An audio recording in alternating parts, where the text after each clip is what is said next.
and welcome to this next edition of Diverse Talks. You may have recalled on the last version or the last discussion we had with Philip Merry, and we talked about synchronicity. And we're really pleased today to have Rohit Bassi join us all the way from Dubai. We're going to be talking about our topics: diving, innovation, variety, expertise, reality, safety, and entertainment.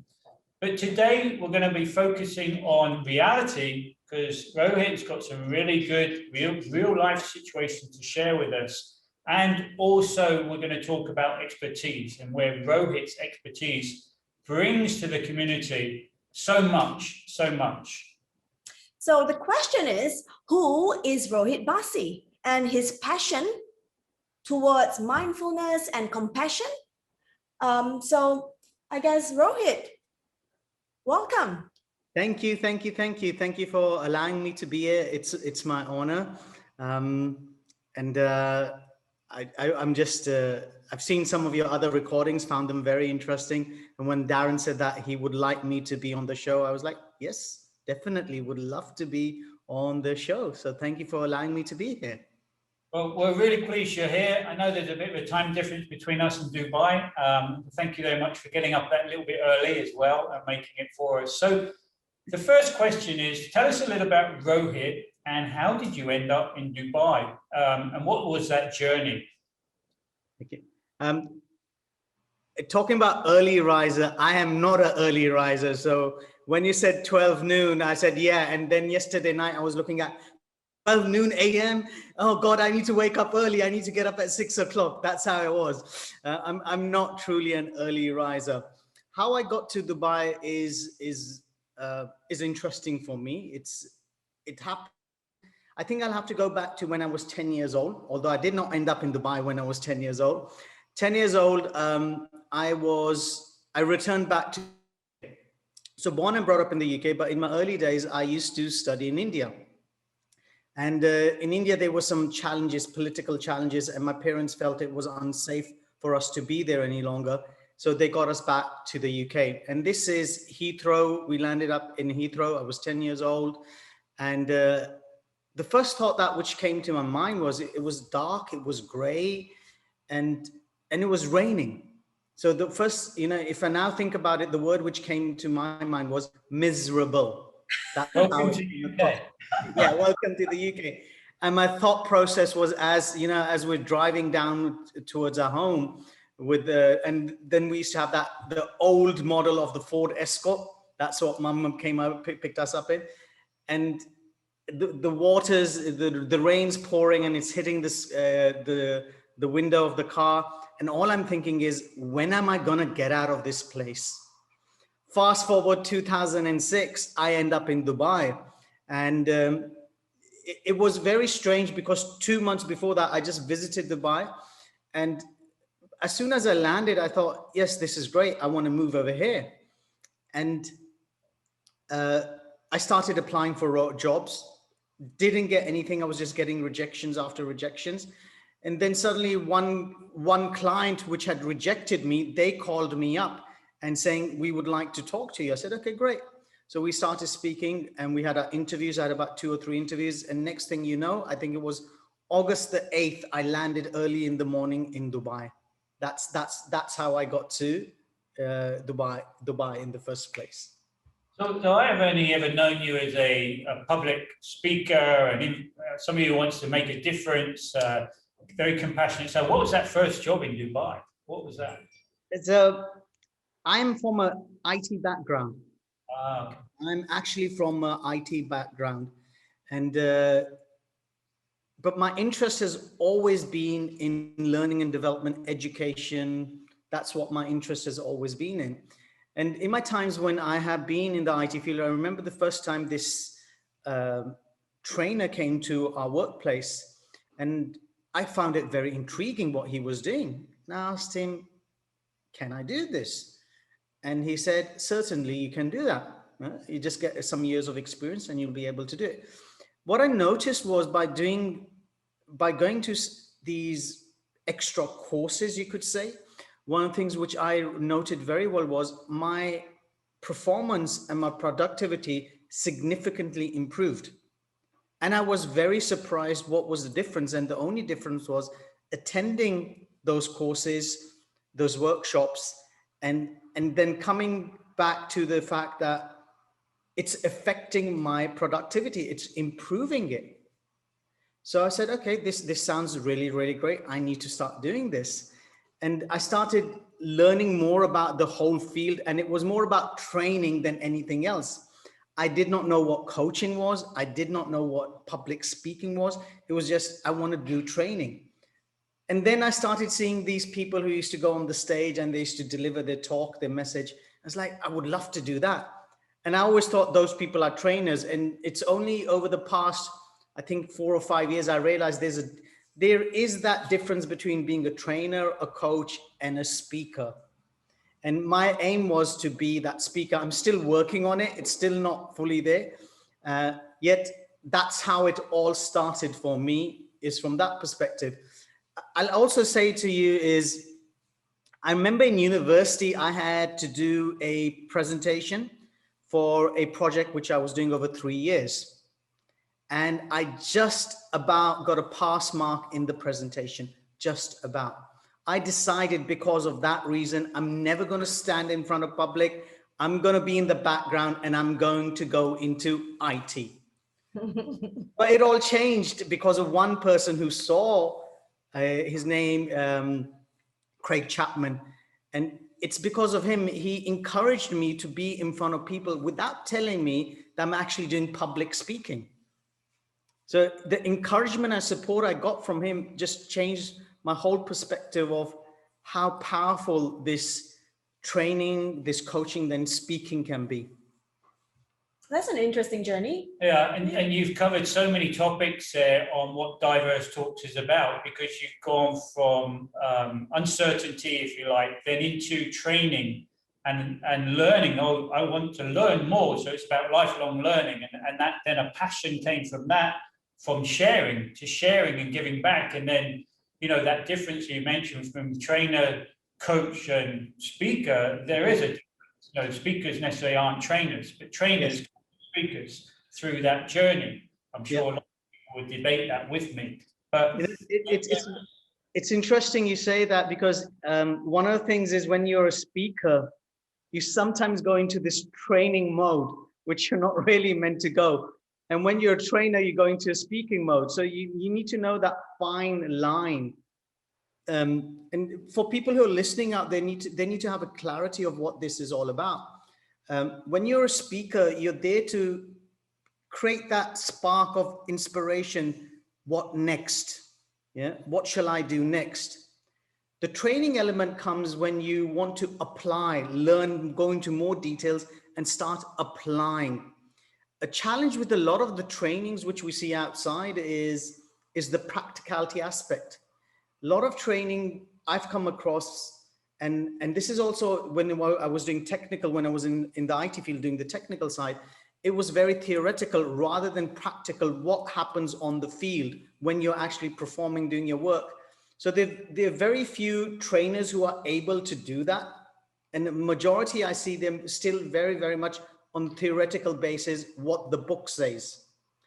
Then you've got coaching. Coaching is very interesting, is because you necessarily need not be in the field who the person you're coaching with. So this could be life coaching, this could be leadership coaching, this could be public speaking, whatever it is.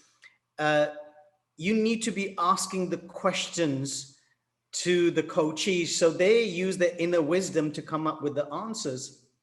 Now, there is a time where, depending on what you're coaching on, so I coach a lot on public speaking, so I have to shift from coaching to mentor, becoming a mentor on how you deliver. So mentor is even different, where you've actually experienced all of that and you're willing to use your experience to guide them, say, I would recommend do A, B, C, D, and you will get there. Just give it a go and you will be sorted out. So people get confused with these terminologies. Yes, similar skill sets are required, definitely, but there's that difference. Unfortunately, with the coaching business, many coaches, They think they're therapists. You're not therapists. You're not counselors. And I've made that mistake, and I've seen many still keep on making that mistake. You're there to coach the person, take their inner wisdom out and make them see what are the possibilities for them, not for you. So if you step back, what you said on earlier, you said when you were at university, you only just passed that presentation skill paper, and you didn't want to be on stage, you want to be behind the scenes on IT. But now you're actually saying you're coaching people how to be a speaker, how to be on stage, how to be up front. And you've recently done one TEDx talk, maybe more, I think, as well, haven't you? And that's the pinnacle of speaking too. So it's interesting you talk about that. I coach and I mentor people on the presentation, and this is from leaders to the youngest. My youngest student has been 11 years old. And this was a number of years ago. Now that young boy is more of a man. He's in Oxford University, and one of the things which he learned from those years, and I've been told by him and his mother that he reuses those skills again and again. And he's also started doing a lot of videos for his course material to explain what he's talking about. And one of the things which allows me, I think, which you've mentioned at the beginning, is my affiliation to compassion. And people often confuse compassion with pity. It's got nothing to do with that. It's compassion for me is more, yes, you have the kindness and the care. At the same time, it's about seeking, discovering, and finding the solution. And it was in 2018 when I did my first TEDx. And it was on the miracle of compassion. And it was very good to see. I mean, for me, it was like, okay, that's really nice. Is the TED.com website, they put it on their platform. So it was just not on TEDx, it went to TED.com. When I did that actual talk, a lot of people in my network said, why are you wasting your time talking about a topic which no one cares about? Wow. It's not going to make you sell your business or your services. And in many ways, after that, I got dissociated with them because the values really came out. And I'm talking about business people. I'm talking about some close people as well. I'm talking about some friends as well. So it's a mix of things. In fact, I have lost deals because of my affiliation with compassion. That's where your true values stand. Like you mentioned, if somebody's values aren't necessarily aligned to what you do in today's business, today's climate, okay, thanks very much. Let's separate. You know, our values, what we stand for is what is the truth, right? The values, integrity of what you are. Your principles. And if you stand for that compassion, and there's a huge topic of compassion, it is. You need to engage and think about that. Yeah. And so for me, when we look at compassion, is like I said, I've lost deals because of that, because people see that compassion thing as that guga, soft. It's not really required. You're weak. That's the perception people tend to get. So my question is always, just because you're kind and you care, that equals to having weakness? Far from it. Yeah, far from it. I find that very, very strange. When I see Darren, for example, we met, I think it was in 2018 only. I think that's when we met. That was the first time we met. And one of the things which I get very connected to very quickly is when I've see a sense of compassion.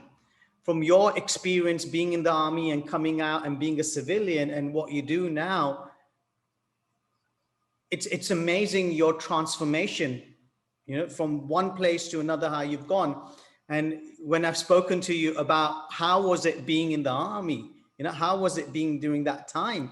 And the way you speak about it, I can feel, I can hear that compassion in your voice. I can hear the suffering which you've seen around you. So you see a connection, but look at it, even though you are from that background, and people usually, and we know another friend of ours, Dion, again, I find you two people extremely compassionate, even though from the background you come from, while I find many business people are ruthless. Yeah, so it's very strange that I see that in front of me. Maybe it's my perception, but then you can see it in the acts as well. And it's everyone has their own journey. And I like what you just said there about the compassion element and business people being ruthless. And I think that's another topic I would really like to get you back to talk about later on. I know there's I've heard this terminology which seen people use in business. They call it ruthless compassion, and I get very surprised to hear that because they're two opposite things. Indeed. Yeah. And when I hear that word, and I think that's when I really started coming out with my affiliation to compassion, when I first heard people in the business field saying, you got to have ruthless compassion. I was like, what do you mean? They say, if your employee is not working very well and you need to fire them, you fire them. You're affecting the business. I said, so what's the ruthless part got to do with it? I can't understand. You can still ask the employee to leave in a compassionate manner. You need not be ruthless about it. No, you got to be ruthless about it. Yeah. So and I think that's a huge topic and very one to my heart right now, being in business in COVID and everything that's gone around that. You know, some tough decisions have had to be made by many businessmen. yes, And they're not ruthless, they're business decisions, but you have to do it with compassion. You have to think about the individual and the business that you're in as well, and the industry that you're in. So it's very broad. Before I ask Neural to ask a really good question to you, I'd just like to touch on something. You know, it's close to your heart now, I think, in the sense that you did catch COVID and you yes, suffered quite badly. So yeah. can you just briefly share us that journey of and how maybe it's changed your outlook on life and what you're doing now? So it was in December, end of December 2020. 11 members of my family, that includes me, we were all struck by COVID. And we were all recovering fine until the 10th of January 2021. I ended up in hospital. And the phenomena thing is, when I ended up in hospital, they didn't have any beds, but somehow by 1 a.m., approximately 1 a.m. on the 11th of January, I was in ICU COVID. Even at that time when that happened to me, I wasn't fully aware what was going on. I said, okay, maybe it's, just they'll put me on oxygen for a while and go. But then I was thinking, why am I in ICU?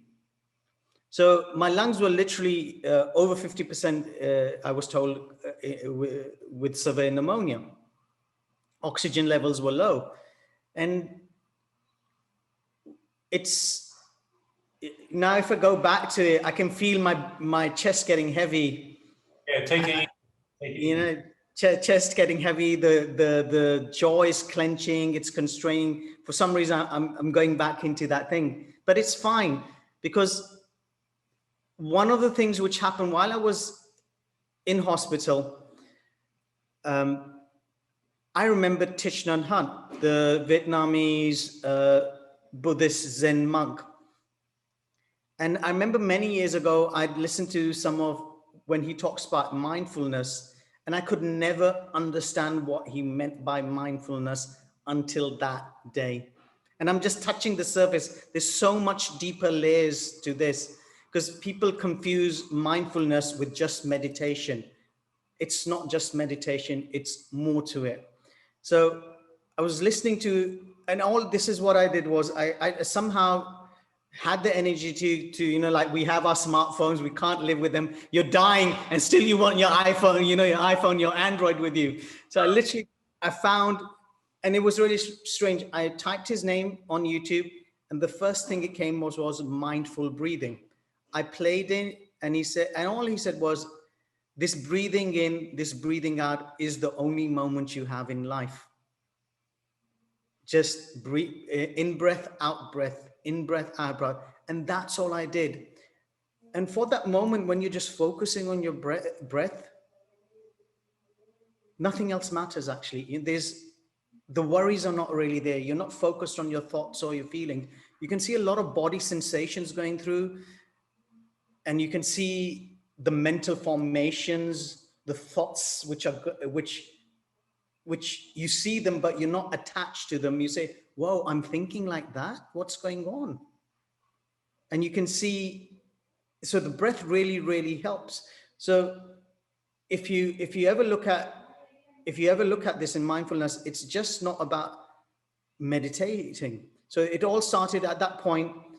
The Four Noble Truths, which Thich Nhat Hanh talks about, and it comes from Buddhism. And like any religion, I think people get confused. It's a religion, it's not a religion. So the Four Noble Truths came up, and the first thing it came was, when I was listening to it, was there is suffering. And when I heard that, and I've heard that before, and I used to run away from it saying, why are you using such a word? It's so morbid. It's so depressing. For the first time, I understood what they meant by suffering. And suffering is not just about that physical pain. It's also about the emotional or the mental things you're going through, or the attachments, or the adversities, or the challenges, the problems, or dissatisfactions which we come through in our lives. And that was a massive, massive eye-opener for me. So it was like, there is suffering, but life is not suffering. It's like, what's going on over here? And ever since coming out of hospital, or even during hospital, this was happening. I feel people's suffering more than what I ever could before. And there are times where it's overwhelming for me, because I'm not sure what to do. And I'm talking about the smallest of things. I'll give an example where I asked a relative to do something for me, and they could not do it for me. And I got really, really upset. And this is just recently. I got really upset and said, what's wrong with them? I do everything. Why can't they? And then again, for some reason, I was listening to Thich Nhat Hanh, and he said, we never know what suffering another person is going through. And because we're not aware of it, we only see things from our perception, our view. And suddenly it hit me again. I have no clue what's going on with him. Why am I making up a story around it? And suddenly it just dropped for me. So when they talk about mindfulness and in this time, and it's really amplifying for me, is you've got the Four Noble Truths, which the fourth noble truth is walk the path of compassion. If you are looking to resolve challenges, issues, problems, dissatisfactions in your life, walk the path of compassion. And compassion is something we have a natural tendency towards it, yet we're never taught how to develop it at school. In our education, it never happens. What's stopping the education system from doing that?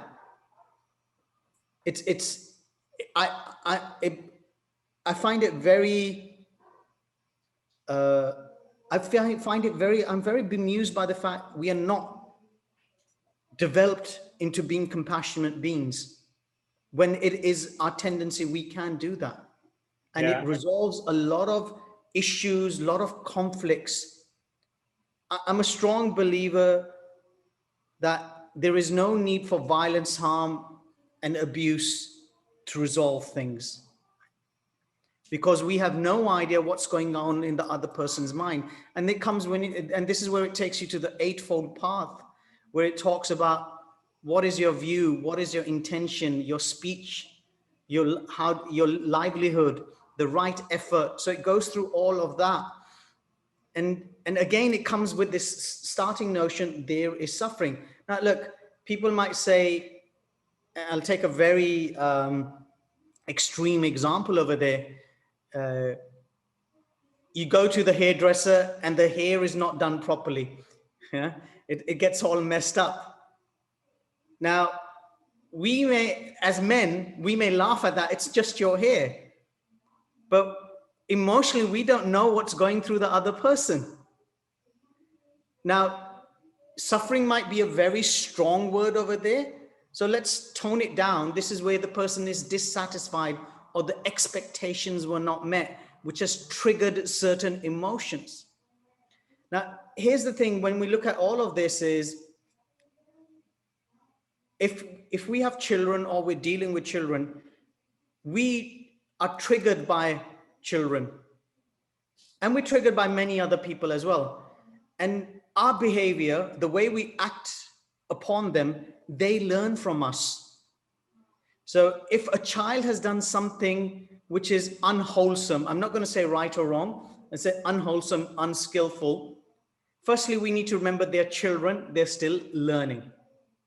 Indeed. Okay, we can't be screaming at them or getting upset and showing our anger at them, because that anger, our frustration is something which we learn from our parents or from our caretakers, from school, from media. This is how you're meant to behave. It's deep in our subconscious. Now just imagine, as an adult, we are able to have the awareness of this, and it sometimes takes time to develop it and come out of it, and say to yourself, if a child is misbehaving, do I really need to scream at that? What I really understand is, what is going on with them? Neuro's got two young boys, so I think she's fully behind what you're saying there. I could totally, absolutely agree. I couldn't agree more. That was really great, Rohit. And the thing is, I just want to reach out to everybody. You know, there's a lot of people, families, individuals that have suffered through COVID, and many different ways. And what you say about where you got to have a look at what other people are doing and don't make judgment and have that compassion is so relevant in today's business, in today's life, in today's communities. And like you say, you disagree with fighting and war and all that. You know, why do we do that? And yes, I've been to war, and having done that, I wouldn't wish it on anybody. So I'm with you on that, and I really thank you very much for sharing. And I believe you're still suffering from COVID in the sense of tiredness and everything else as well, even though you've been recovered a few weeks or months now, right? Yeah. So one of the challenges which I'm facing is, we've got the lovely mask. I've got nothing against them. As soon as I wear the mask, it's very difficult to breathe. It's actually very uncomfortable. I never enjoyed wearing the mask. At the same time, for precautions of others and what the medical fraternity, and again, there's mixed views about it. So you just wear the mask. But since coming out of hospital wearing the mask, it is very uncomfortable, and I can feel the chest. I can really feel it over there. So I'm not really going out as what I used to do before in the first place. In Dubai, we're quite open in terms of we can go out, but there are rules about wearing your mask, keeping your distance. You know, that I wouldn't even call it social distancing. I prefer calling it physical distancing. Yeah, very much so. You know, we're social animals. We're socializing over here at the moment in one way. The other thing which has happened is the initial phases when I got out, and literally within a couple of minutes, body used to get exhausted. And you're wondering what's going on. Also, what's happened is through that time. So I got out of the hospital on the 23rd of Jan. My cousin brother, who's a doctor in the UK, he messaged me saying, I still want you to stay in isolation for one more week. And it says, it's not that you can't go out. It's for your own precaution because your body is weak. Just stay in your room. If you have a balcony, walk over there, but avoid going around in the house. Just walk around in your room, and that's about it. And I listened to what he said. And then a week later, I came out of isolation. It was very tough just walking. It was very, very tough just walking. So that strength started to build up, and obviously the breathing. Now, 2 weeks ago, I started to drive again. I stopped driving because I didn't have the physical strength. I tried to, you got the power steering. The power steering did not feel like power steering. So for those who remember cars without power steering, it was worse than that. I could barely move the steering wheel. So I said, okay, I'm not going to do it. 2 weeks ago, I started driving again because Easter break.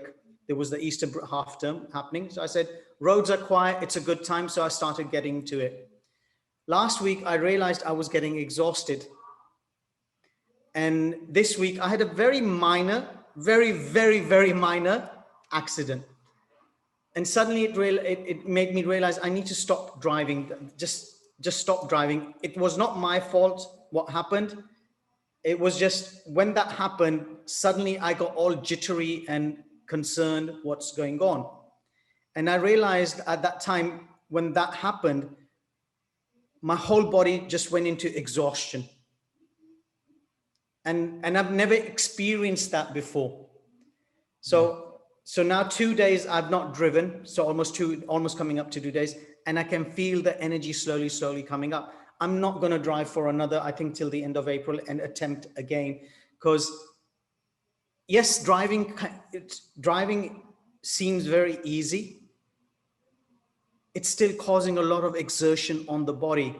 And people are very unaware of what the aftermath of COVID is. I think you shared that very clearly with us, and thank you very much. It's a psychological effect as well as your physical effect. I mean, in an accident, I'm already body exhausted, but now psychologically, it's draining me. Yeah. So, absolutely. The times you'll ask a lot of people who are going through it, and I'm very open about this, is the times I start crying.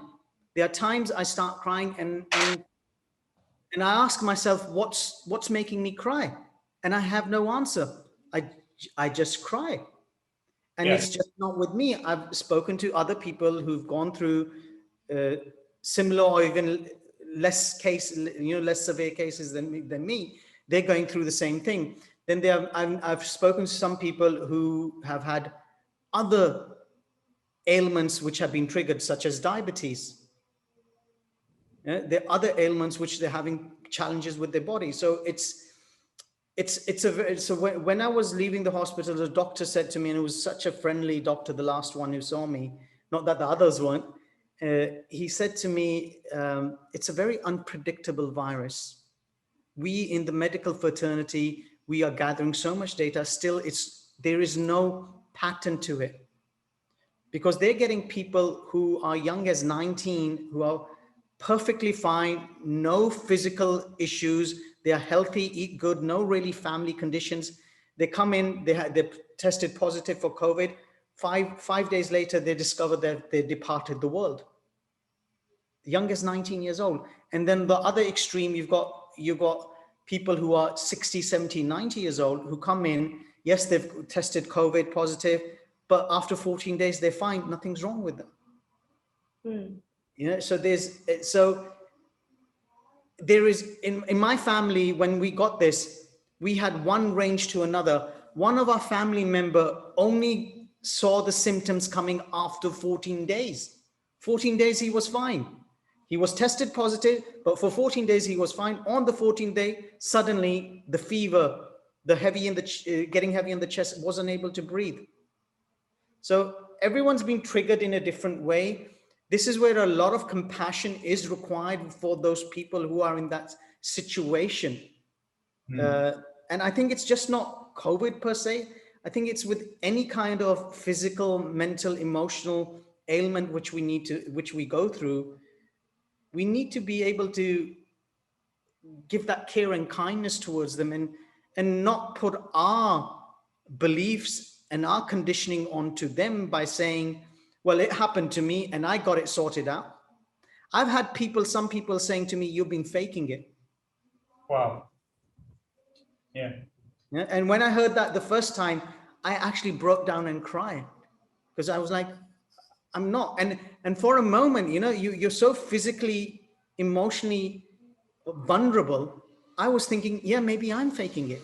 It's just psychological. There's some terrible people out there. Really good. Thanks for sharing that. And I think a lot of people get a huge amount of value from that short discussion about COVID and your experiences. And I'm sure, again, we could carry on for much more. Yes. We're running out of time.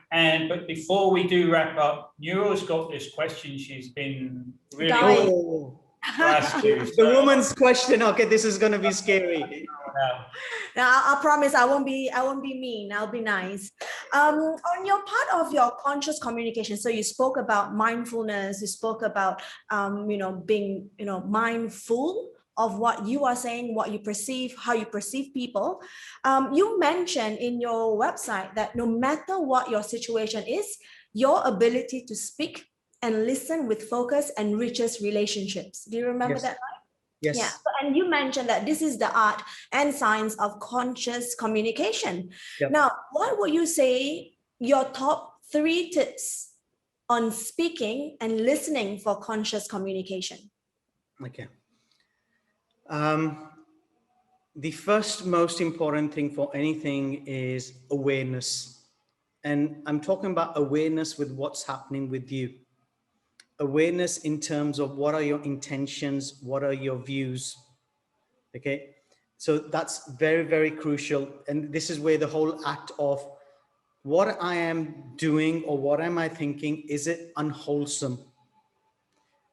Again, I will not use the word right or wrong, because in some people's world, what is right can be wrong in another person's world, and vice versa. The reason for using the word unwholesome is we know when we are doing something unwholesome and when we're doing something wholesome. Our inner self tells us. We don't need science to tell us that, or some other person to tell us. We just know what's going inside. So it's that first amplifying that awareness. And it's an ongoing journey, because certain things will trigger us. So I was reading some work by Dr. Gabor Mate, and it's some, and if you have children, his work is really good to listen, to read, to listen to his work. And even as adults, it's really great. So ancient cultures have been aware of this for a long time. Dr. Gabor Mate's research is showing, and many people disagree with him on this, that we express the suffering of our ancestors through our DNA. Now, if we're expressing this through our DNA, it just makes me wonder then, that means we are reincarnating their habits and emotions through us. And we start wondering what the hell is going on with us. So it's not necessary that everything has been conditioned into you from a very young age, from those beliefs, but there's certain things which are expressed in our DNA because they were not able to transmute it, so they got transferred to us. So we're in a position to transmute that. So awareness is open, is the first key, and it's an ongoing process, ongoing. The other thing is when we talk about listening, and I'm sure many of you've heard this, and both of you've heard of this, is we've got 2 ears and 1 mouth. Let's use this rather than vomiting information. Many times, and I think most times, everyone is guilty of this. Rather than listening, we are waiting to answer. When you're listening to someone, and this is what is deep listening is, you stay stump, quiet, and you just listen. It's not about giving your recommendations. It's not giving your suggestions. You're just listening. And if they ask for your recommendation, suggestion, that's a different thing, because at that time, that individual needs to take it out. And then on a later occasion, you can have that discussion with them. But at that time, you need to just let them take it out and just hear them. And this is a massive challenge for most people, because you say something to them. I'm guilty of this as well. Suddenly you feel you have to defend your beliefs, your views.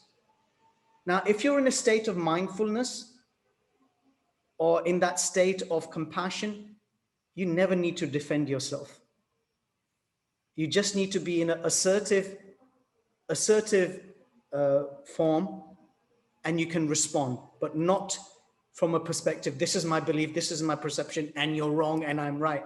And that's what we end up doing. That's why we end up with so many conflicts as well. Talking before somebody else has finished talking is another thing. So what's the third one there, Rohit? Okay, so we got awareness, we got listening, and the third one for me personally is see what you're doing when you're communicating. So when I say see what you're doing is when we're talking to someone, your speech, are you going to say something to damage, to hurt them? Or are you going to say something to create harmony, peace, What are you going to say? Your 'Cause choice of words. absolutely everything which we say has a certain amount of energy to it. And that affects you and it affects us. So there's this book by there's a book called Words Can Change Your Brain. I can't remember, Andrew Newberg, and there's another author with that particular author who wrote that. So they had done research and they were speaking about the word no. When you say no to someone, you are getting their stress hormones to come out. And guess what? You're doing the same to yourself as well.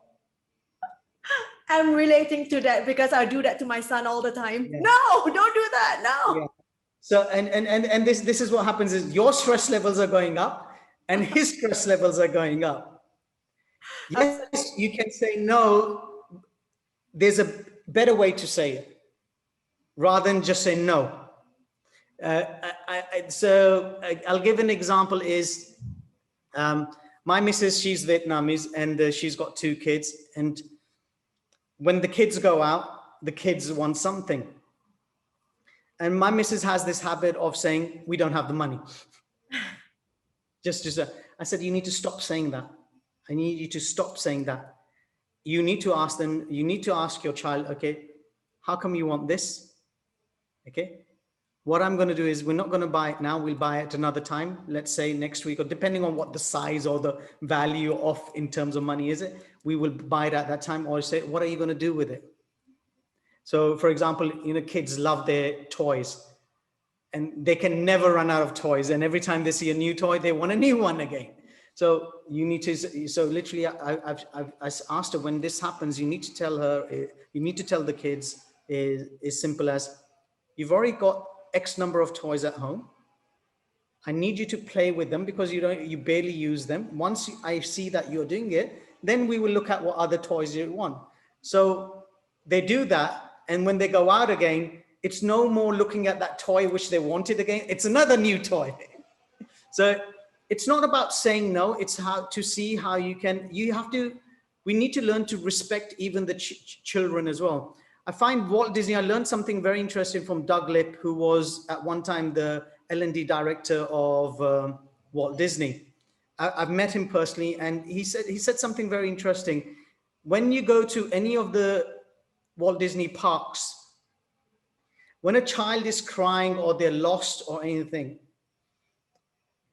the adults, the Walt Disney representative, they will not stand up and look down at the child. They will go on their knees and make sure they're at the eye level with the child. Because when you're standing up on top of the child, they feel intimidated. And it's not a good place to be for the child because you're so big and they're so small. So they come back to their eyes. So so when I talk about speech, it's also looking at your physical movement with what you're doing with the other person. So those are the 3 things which I would say is your awareness, you listen, and how you speak with that. Now, people might say, hey, Rohit, this is too nanny state. It's not about being nanny state.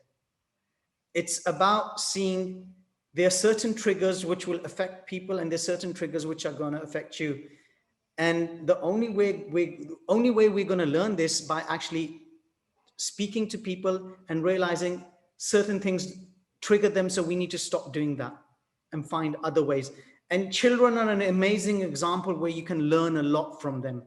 With my nephews and nieces, I have taught them not to use the words such as but, try, don't. And because they have an impact. I remember when my nephew was young and he used to do all these Legos and jigsaws, and he used to say, Uncle, can you help me?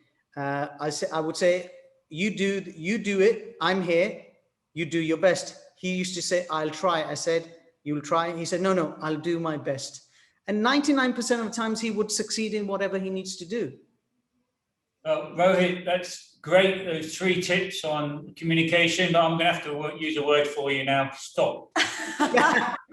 We're well over our time. Thank you very much for sharing your journey to Dubai, your journey through COVID, and answering Neil's questions on your 3 tips for speaking and listening in a conscious communication. Very powerful. Thank you. Thank you so much, Rohit. Yeah. We're going to wrap up now, but I would like to try and invite you back at some other time, because I found this session really engaging, getting to know you better. For me, a very good, personally, I found that really valuable for me. And I hope the viewers have learned about compassion and mindfulness as well, and take that into your own well-being and your own communities. And hopefully we can progress out of this situation we're in a much better place. That's so right. Any last words? Thank you so much, Rohit. It's been a pleasure having you on the talk. So we'll see you soon. Thank you very much for having me on the talk. Really appreciate it, both of you. Really appreciate it. Thank you. Absolute pleasure. Thank you so much. Thank you very much. Thank you, Rohit. Bye-bye. Bye-bye.